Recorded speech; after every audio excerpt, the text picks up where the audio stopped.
One of the most anticipated films of the year is, of course, the fourth part of the Toy Story saga, if you will. And this morning, a brand new trailer for Toy Story 4 dropped, giving us a little bit more insight into the overall scope of the movie, what the adventure is going to be about, who the characters are in.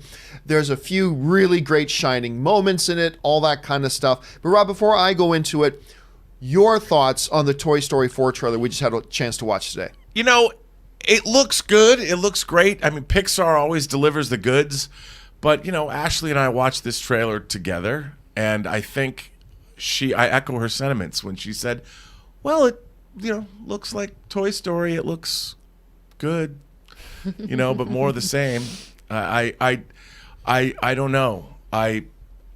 Look, I'm sure it's great. You can't bet against a Toy Story movie. I've loved all three of them. But, I 100% disagree. I thought this was filled with charm. I thought it was filled with smiles. The whole thing about the fluff, and then we're going to do, what was the thing that Key and Peele said near there? We're going to pull the cuddly rush or whatever as they attacked the old woman. It's like, yeah, we're not going to do that. I thought it was great. Was it familiar? Yeah, I'll give you that. It's familiar. But if it wasn't familiar, I think you'd be hearing a lot of people complaining. Now, you and I actually saw what was the first 10 minutes? Yeah, we did. We saw the first 10 minutes. The first 10 minutes of Toy Story 4, they showed us at CinemaCon, which I thought was great. It was great. Really enjoyed it. No doubt. I loved the first 10 minutes. I mean, it was great. It's Toy Story. It's Pixar. And just so you guys know, the first 10 minutes covers you, because remember, I think it was in Toy Story 2 where they just give a passing reference. We lost Bo Peep. Bo Peep isn't here.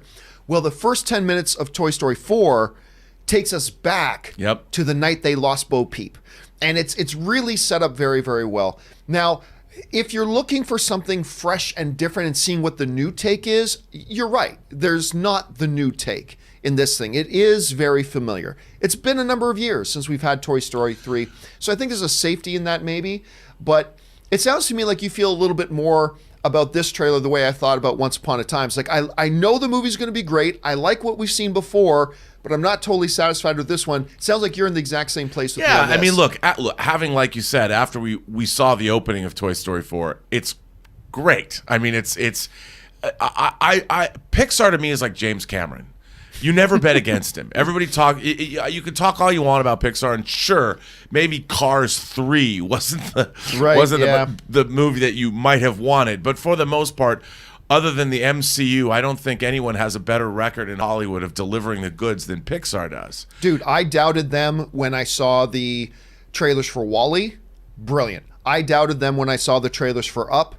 Brilliant. Yeah, I doubted them when I saw the trailers for Ratatouille. Brilliant. Dude, Coco. Right. I was like, I wasn't. Yeah, that was another one. I did not see Coco in the theater. I got Coco on, Blu-ray the day it came out. I was stunned. I was stunned by Coco. And it was just from the opening frame. And the people at Pixar do not, it's obviously a team effort.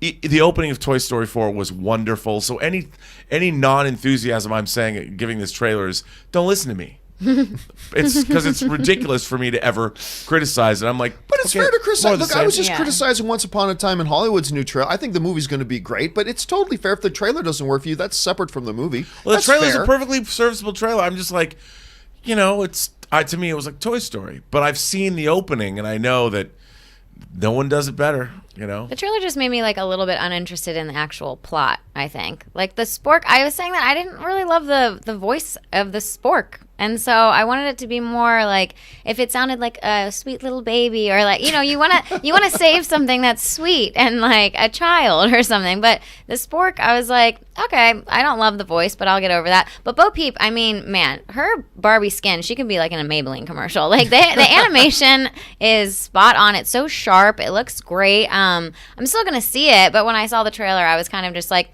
same. The plot lines just seems like something I've seen before. But it's going to be great. It's going to be fun. I'll say this for Sporky's voice. When you see the first, and actually, you know what? I think it was like 17 minutes. I can't remember what that the actual amount of time they showed us for the opening sequence of that. the voice actually fits the personality of the character. And I think when you see it in context, the voice adds to the character itself. Like a sweet little baby voice probably wouldn't have fit with this character, but you wouldn't know that unless you saw the thing. So you do have to keep that in mind with the trailers, and maybe they should have given you a little bit more of a wider idea. Yeah, because I only saw the trailer. I haven't seen any of the film. Right, like you which guys, is so. where the boat most people is in. But anyway, the question here is, guys, have you guys had a chance to see this Toy Story 4 trailer? Did you like it? Did you love it? Did it leave you wanting? Were you dissatisfied with it? What do you think about it? Jump down to the comment section below and let us know your thoughts. All right. And by the way, guys, like just going to Robert's point about never doubting Pixar, there's good cases for never doubting Pixar, but on top of that, there's also really good cases for just not doubting the Toy Story franchise at all. Let's just take a brief look at the history here, okay? Brief look at the history. Toy Story 1 comes out in 1995. It is one of the few wide release films in Hollywood history to hold a 100% on Rotten Tomatoes. Sometimes movies will come out and have 100% for a day or two. Sometimes smaller release films that have like 18 reviews.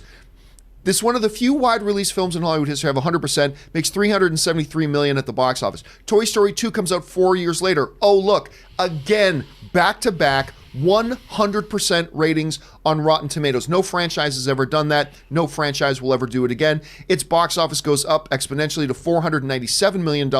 And then, of course, in 2010, Toy Story 3 came out, one of only 3 animated films in Oscar history to be nominated for Best Picture. It has a big dip in its critic rating, all the way down to 98%, by far the lowest critical rating of the Toy Story franchise, and became the first animated film in history to make over $1 billion. That's the Toy Story track record. So, to Robert's point, even if the trailer doesn't work for you, maybe they've earned the benefit of the doubt until we see the movie. Let's see how we all feel once we actually see the movie. 1995? I'm sorry, that just shook me. I remember know, seeing that right? in the theater. How old are you, like 2? What? No, I saw that in the theater, and Me I was too. and that just really terrified me. I Yeah, forgot I know, that it was right? 95. Yeah. 95. Like, wrap our heads around that. That's it's crazy. just insane.